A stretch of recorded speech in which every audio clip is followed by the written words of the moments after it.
యామిని గౌతమ్ని పోలీసుల చేత అరెస్ట్ చేయించిన తర్వాత గౌతమ్ వాళ్ళ బామ్మ అహల్య వైపు చూస్తూ తన మీద మండిపడుతూ, ఇన్ని రోజులు నా మనవడి మొగ్గం చూసి నిన్ను ఏమీ అనలేకపోయాను.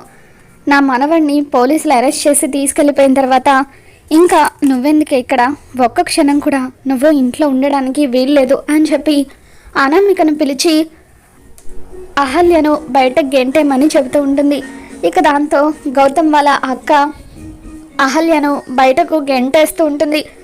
ఇక ఇదంతా చూస్తున్న సుభద్ర అనామిక ఆగు అని చెప్పి ఆపడానికి ప్రయత్నిస్తూ ఉంటే అనామిక మాత్రం తన తల్లి మాటలు ఏమాత్రం వినిపించుకోకుండా అహల్యను బయటకు గెంటేస్తుంది.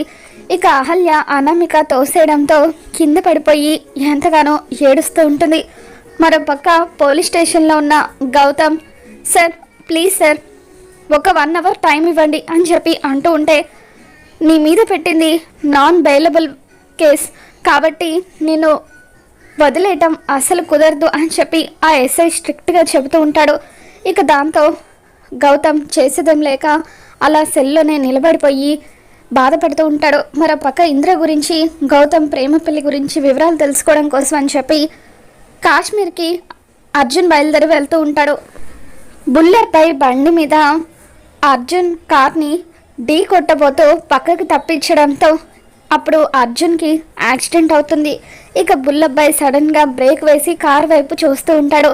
ఆ యాక్సిడెంట్లో అర్జున్ తలకి గాయమవుతుంది. ఇక డోర్ కూడా సడన్గా ఓపెన్ అవ్వడంతో స్టీరింగ్కి గుద్దుకొని ఉన్న అర్జున్ వైపు బుల్లబ్బాయి చూస్తూ ఉంటాడు. మరి రాబోతున్న ఎపిసోడ్లో ఏం జరగబోతుందో మళ్ళీ మన ఛానల్లో తెలుసుకుందాం. వీడియో నచ్చితే తప్పకుండా లైక్ చేయండి.